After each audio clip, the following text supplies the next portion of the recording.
제가 학생 때 저는 많이 웃었던 것 같아요. 나의 깨발람으로 당신을 약간 내가 기세로 눌러버리겠다라는 그런 좀 기싸움이 되게 중요하다고 생각해서 좀 긍정적으로 할 수 있어 이걸 좀 많이 해줄 것 같아요. 안녕하세요. 오늘은 특목고 입시를 결정짓는 면접부터 자소서까지 그야말로 A to Z를 샅샅이 파헤쳐보는 시간 갖도록 하겠습니다. 박빛나 선생님과 김경무 선생님 나와 계시는데요. 선생님 안녕하세요. 안녕하세요. 네, 안녕하세요. 반갑습니다. 오늘 머리도 너무 예쁘게 하고 오셨고 네, 또 수트도 예쁘게 입고 오셨는데 간단하게 선생님들 소개 한 말씀 부탁드리겠습니다. 저는 현재 목동관 특목 3관에서 영어를 가르치고 있고 면접반을 맡게 된 박빛나 강사라고 합니다. 반갑습니다. 반갑습니다.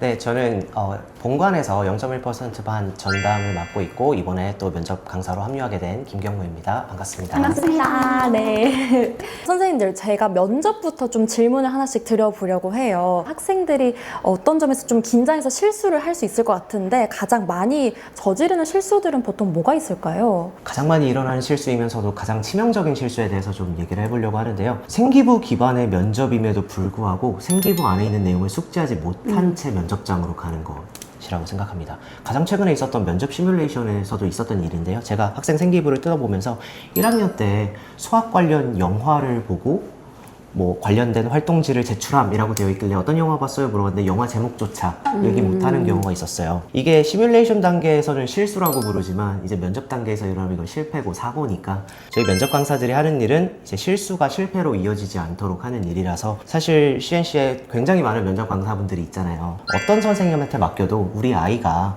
생기부에 있는 내용을 숙지하지 못한 채로 면접장에 가는 일은 없다라고 말씀드릴 수 있을 것 같습니다. 그렇다면 선생님들께서 굉장히 많은 모의 면접 해보셨을 텐데 이 친구는 좀 괜찮겠다 싶은 어떤 학생들의 시그널 같은 게 또 있었을까요?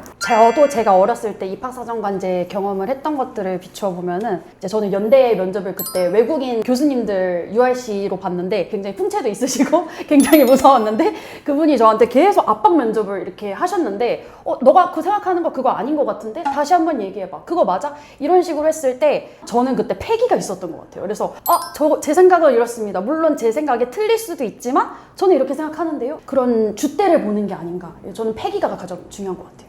만약에 그렇다면 학생들이 되게 본인의 적극성을 어필하기 위해서 이것도 그렇고 저것도 그렇고 제가 다 했어요 라고 약간 오버하는 그런 친구들도 혹시 있나요? 저희가 톤다운은 어느 정도 이제 가르쳐 줘야 될 것 같아요. 예전에 제가 이제 회사 면접을 본 적이 있었는데 그때 온 어떤 한 참가자분이 너무 텐션이 높아서 소리를 질렀어요.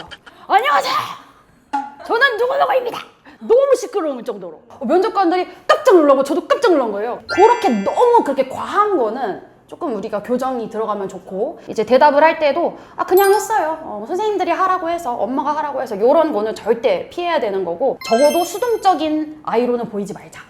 이거는 좀 포인트인 것 같아요. 확실히 좀 능동적으로 본인이 했다라는 걸 좀 네, 어필할 네, 수 네, 있는 알겠습니다. 이렇게 해서 이제 면접장에 가면 사실 워낙에 긴장될 수밖에 없잖아요. 성정심을 유지하기 위해서는 어떻게 극복할 수 있는지 그런 노력 포인트들이 있을까요? 긴장에 대해서는 뭔가 단기간의 해결책과 장기간의 해결책 이렇게 나눠서 볼 수 있을 것 같아요. 정말 면접 당일에 긴장이 되면 어쩔 수 없죠. 우리 알려진 방법들을 써야 되는데 깊게 심호흡을 한다거나 명상을 한다거나 파워포징을 해본다거나 아니면 우황정심환을 먹는다거나 온갖 종류의 방법들을 쓸 수 있고 다만 장기적으로는 근본적으로 긴장에 대한 태도 인식이 바뀌어야 된다고 생각해요. 그래서 이것과 관련해서 제가 학생들한테 꼭 소개하는 어떤 테드에 나온 영상이 하나 있는데 그분이 켈리 맥거니걸이라는 그 심리학자신데 이런 말씀을 하셨어요. is doing more harm than good.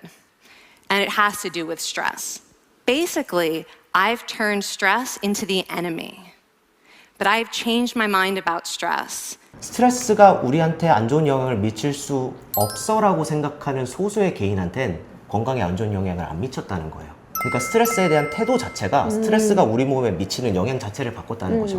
그렇게 놀랍냐면 놀랍진 않아요. 왜냐하면 우린 수십 년 전에 플라시보 효과라는 이름으로 우리가 갖고 있는 신념이 우리 몸에 미치는 영향을 제어할 수 있다, 영향을 줄 수 있다는 걸 이미 알고 있거든요. 학생들한테 유도하는 방법은 내 몸이 긴장했다는 건 지금 내가 눈앞에 엄청난 태스크를 앞두고 우리 몸이 싸우라고 전투 모드로 들어간 거야. 심장이 쿵쾅쿵쾅 뛰는 건 너 보고 잘해보라고 그러는 거야. 긴장했을 때 나 긴장했네, 싸울 준비가 됐구나 라고 받아들여 보렴 이런 식으로 이제 마인셋을 바꿔주려고 노력합니다. 오히려 그런 긴장이랑 감정을 그냥 수용하고 네. 받아들이고 네, 그냥 극복의 인정해라. 대상이 아니라는 약간 거죠. 이런 거죠. 그러면 선생님께서도 어쨌든 면접을 보셨을 거잖아요. 네. 선생님만의 긴장 완화 방법 이런 게 따로 있었나요? 저는 저만의 사실 징크스가 있는데요. 그러니까 저도 너무 긴장을, 지금도 사실 엄청 긴장했어요. 긴장했다는 거 다들 아실 거예요. 저만큼 표정 굳어있는 사람이 없잖아요. 네, 정말 긴장을 했는데 그렇게 긴장할 때마다 이제 막 신경이 올라오니까 구토를 했어요. 어렸을 때는. 근데 그때부터 마인셋을 어떻게 바꿨냐면 나 그렇게 토하고 너무 힘들었는데 그날 발표가 잘 됐네. 이건 나의 징크스야. 앞으로 막 너무 긴장해서 막 구토가 올라오면 이번 발표도 대성공이겠구나 라고 긍정적인 징크스를 만들고 나서부터 결과는 늘 좋았어요. 어떻게 보면 위기를 되게 기회로 완전 네. 전화위복한 케이스시군요. 네. 와, 좋습니다. 면접 그 긴장을 완화하기 위해서 면접관들 얼굴을 프린트해가지고 앞에 붙여놓고 말하면은 또 괜찮다라 하더라고요.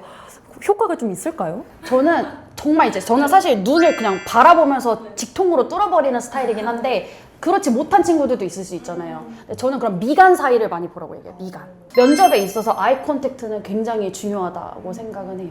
6개월이라는 시간이 굉장히 긴 시간이기 때문에 충분히 어느 정도의 긴장은 극복이 가능하고 저희랑 할 때가 더 긴장이 많이 될 거고 저희가 또 이제 많은 연습을 시키기 때문에 여기서 이미 다 시행착오를 다 겪어서 면접관 가면은 오히려 되게 뭐 쿨하게 막 아무렇지 않게 할 수도 있다고 생각을 합니다. 네, 사실 지금까지 선생님들 얘기를 쭉 듣다 보니까 저도 선생님 수업을 너무 듣고 싶은 생각들이 들거든요. 이 선생님의 이 부분만큼은 인정한다. 그러니까 이런 자랑 포인트 같은 게 있을까요? 서로 말씀해 주시면 좋을 것 같아요. 아까 제가 세임의 그 말씀을 들으면서 가장 좋았던 게 이제 컴플렉스나 두려움 같은 것들을 극복하는 그런 과정 속에서 그거를 받아들이는 방법을 가르쳐 주시는 것 같아요. 앞으로 아이들이 살면서 굉장히 많은 실패와 성공을 경험을 할 건데 되게 중요한 태도라고 생각을 해서 아이들의 마음을 좀 많이 울리는 그런 세임이라고 생각을 해요.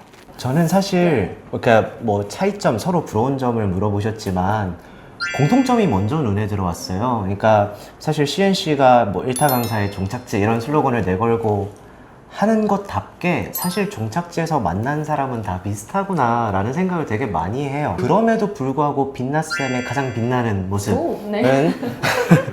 일단은 아이들 한 명 한 명한테 관심이 되게 많으시고요.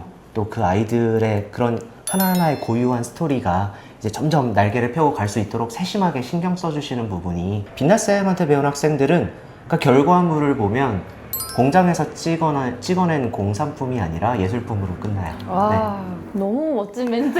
말을 너무 잘하시는 것 같아. 와우. 네, 지금까지 빛나 선생님 그리고 경무 선생님과 이야기 나눠봤는데요. 또 다른 주제로 분위기를 환기해 보겠습니다. 다음 이야기에서 만나보겠습니다.